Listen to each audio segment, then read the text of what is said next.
Wi-Fi does today. Well, good. Started pretty quick this time. Welcome back to the barbecue pit after a week off. We just got back from New York, so we're going to continue a UFC Vegas 16. 3 weeks in a row, I haven't really done too well on picks, so what the fuck? Yeah, I'll be starting lives at the wildest fucking times, bro. But, oh, damn. Damn. We took off last week. I've been doing horrible on picks probably the last 3 weeks. Last week being the first time I had a losing score. I think we went like 4-6, 4-7, something like that. Either way, not too good last week. This week we're gonna hope to turn it around.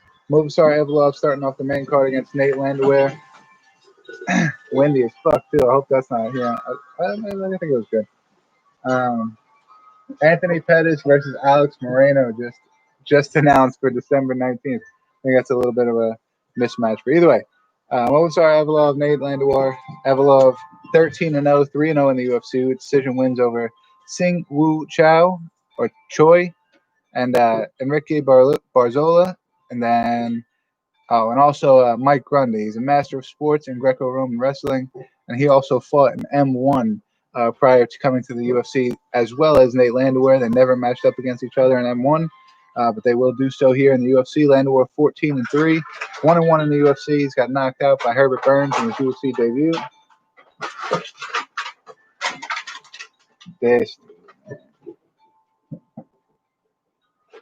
And then he just beat Darren Elkins via decision. Not a couple months ago, I think. Maybe May or something. That'd be the fucking latest, I think. He's also fought in M1. They both did pretty well in M1. Obviously, Evlov going undefeated. He's still undefeated to this point, but Landwehr's got great striking. Evlov obviously does too, except Evlov also has the Greco-Roman style to fall back on if his striking isn't working out for him. I think anything can happen when the fight starts standing. Nate Landwehr could land a clean shot. He's got a lot of power in that division. So, I think it's possible for him to land that shot in the first round. But I think my odds would be going towards Movsar Evlov wrestling his way to a decision. Boys, Mello, come here. Wrestling his way to a decision. So I'm going to go Movsar Evlov. Somebody's got to go inside, bro. Oh, it sucks. Be right back. I want to take this phone. Okay.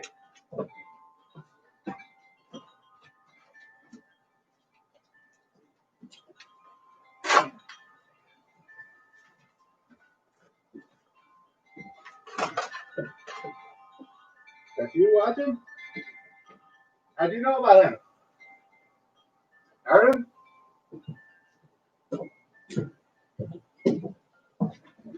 Anyway, Movsar Evlov for the first fight. Roman Dolidze versus John Allen.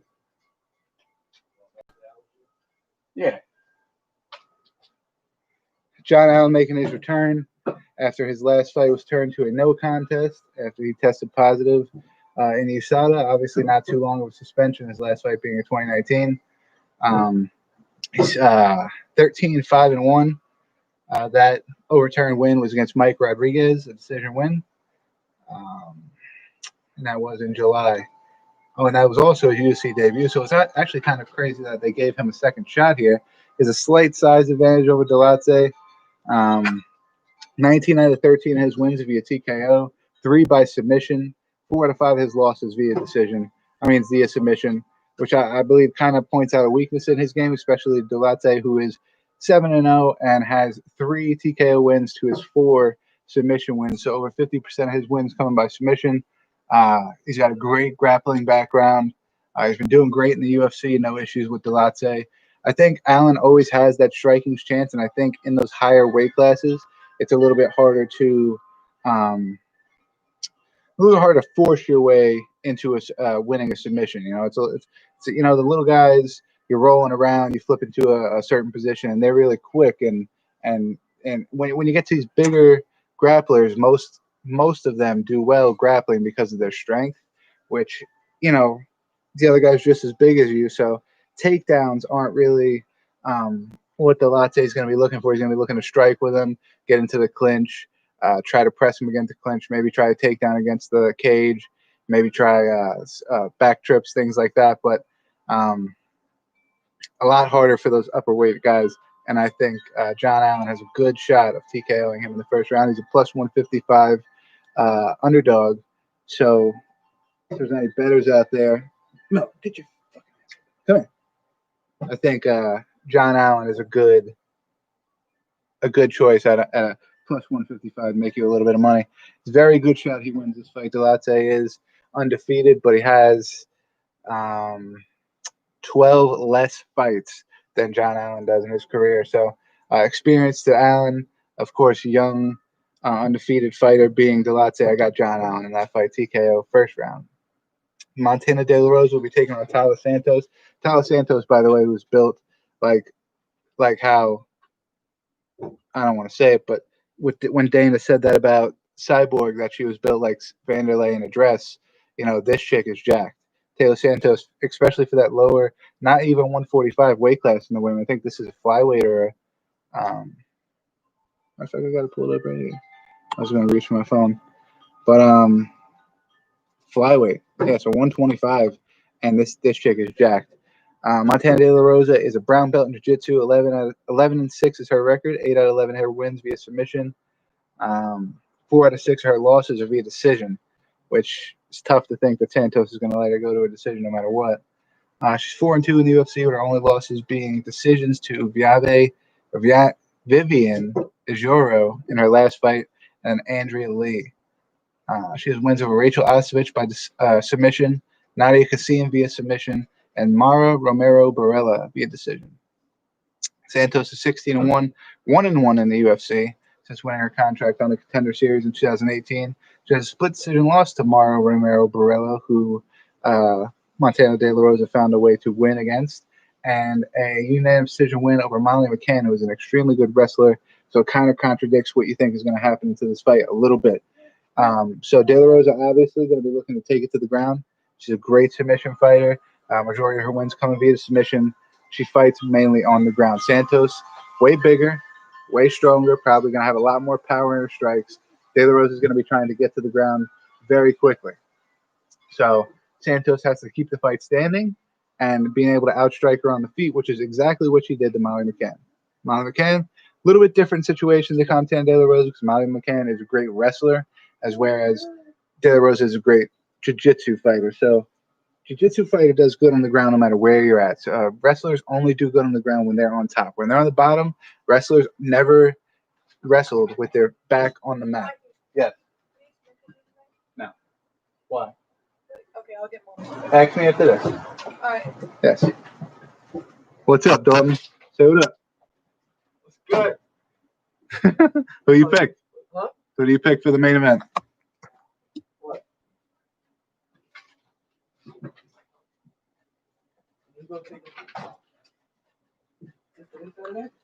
Huh?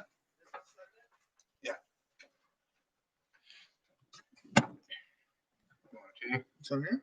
Jack Hermansson, Marvin Vettori. I gotta see him. See what? Video. Video? Yeah. You never seen either of them fight? Huh? Oh, yeah. See this thing right here. He's using that. Huh? Yeah, it's my favorite letter. All right, I'll show you the video. I'm gonna keep talking about this while I show you the video. Molly McCann's a great wrestler. Wrestlers don't do good off their backs. So Montana De La Rosa ends up on her back. Girls? Huh? Oh, it's girls? Yeah, nah, that's not the main event though. This is like third fight.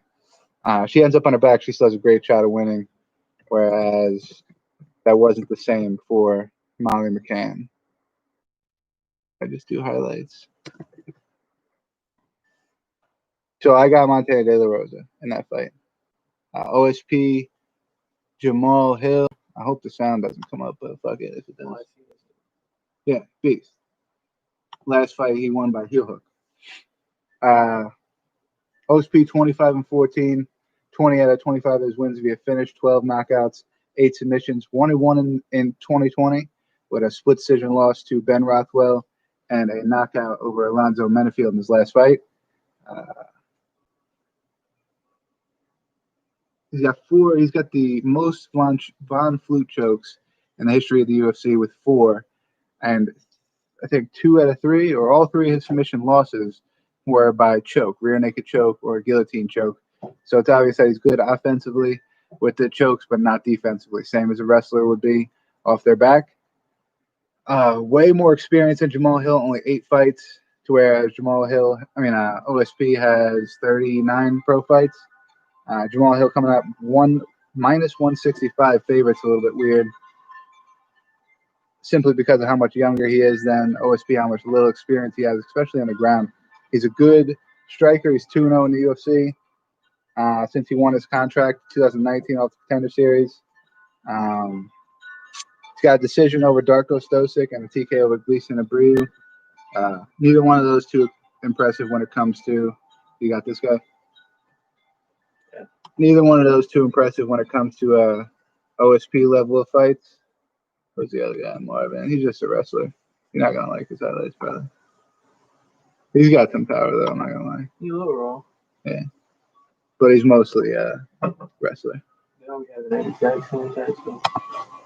And they're in the same position. This guy's what? Right there. What tattoo?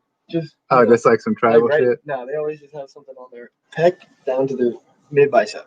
Yeah. That's like a very, very popular. I think Cohen's got that tattoo. I'm not going to lie. Hard fight to pick. Plus 135, they're not giving him much room to pick, so I really wouldn't go underdog in that fight. You got nothing to lose with picking the favorite, so I'm going to go Jamal Hill. And then I'll talk about these guys while you finish watching this guy. Hold on, he fought that big old tall black dude? Crazy motherfucker? Adesanya, yeah. But like 3 or 4 fights before Adesanya fought for the title. Oh, yeah? So he was real new back then. And he actually did really well against Adesanya. But he lost? Yeah. So Hermansson, before this guy filled in, Hermansson was supposed to fight Darren Till, and he got injured. Then Kevin Holland came in to replace him. Kevin Holland caught COVID, like maybe 3 days ago, something like that. Yeah, that's him right there. So now Vettori stepping in. Vettori, heavy wrestler. Hermansson, good anywhere the fight goes. Great striker. He's good off his back submission-wise. He just beat Kelvin Gastelum via heel hook off his back. Plus 100 to minus 130. They're not giving much room for the bettors on that fight either. Vettori's on a 3-fight winning streak over Cesar Ferreira, Andrew Sanchez, and Carl Robinson most recently. Biggest fights he's had besides Israel Adesanya. And, of course, he lost that fight, but it was early in Adesanya's UFC career, so it's hard to judge that fight based off of who Adesanya is right now. And then on top of that, how are you going to take away his performance from that fight, you know? Mm-hmm. So, you know who you got? Oh, we do? Jack Hermansson, same as me. But, I mean, it's going to be a good fight. Yeah. I don't think it's going to be this much standing. I think maybe, but I think I haven't seen this dude on the ground yet. Yeah, but see, real good grapplers. Who's that? Cesar Ferreira, good grappler. That guy, not a good grappler. Cesar Ferreira, good grappler, but he still took him to the ground weird. They got a lot of him and Adesanya in this. Yeah, because that was a good fight. It was a split decision. So one judge said he won. That was last year? Like close to the beginning. No. It definitely wasn't this year. So I thought Adesanya was new. Well, I think he won the title last year. I mean, he might be, but I think he won the title last year, and this was a couple fights before. Yeah, this was 2018, April 2018. 2 years ago. Yeah, and since then, April 2018. Since then, Adesanya beats Brad Tavares, Derek Brunson, Anderson Silva, and then he beats Kevin Gastelum for the title. That was light-skinned Anderson Silva, right? Yeah, the little guy that just got beat up real bad a couple weeks ago. And then since Adesanya's defended his belt 3 times, so Adesanya's definitely improved a lot since that fight. But yeah, I got Jack Hermansson too. Rest of the card's decent. Not the December 19th card at all in any means, but it's decent. John Vellante, Jake Collier, Matt Wyman taking on Jordan Levitt. That's probably going to be a horrible mismatch. Yeah, it's prelims. Jimmy Flick, remember Jimmy Flick versus Cody Durden. That'd be a good fight. Ilya Tupura versus Damon Jackson's going to be a great fight. Damon Jackson coming from the PFL a few years ago. Gabriel Benitez versus Justin James, and then Luis Samoka versus Jose Quionos. So, Flick's already fought in the UFC once, right? no, that was his. Cody Durden. Cody Durden has fought once in the UFC already. Oh yeah. I think. I might be talking on my ass. Might be. I might be. Yeah. Okay. I remember it was somebody that we watched the series like a month later they fought. 2 months later. I don't think that's either one of these guys. I think I know what you're talking about though. That was the quickest I ever seen somebody fight. Cody Durden has fought. Yeah, one UFC fight. It was a draw with Gutierrez, and that was he wasn't even on the Contender Series. So, all right, we're out. We'll see you next week. That's it. Deuces. Just talking about it.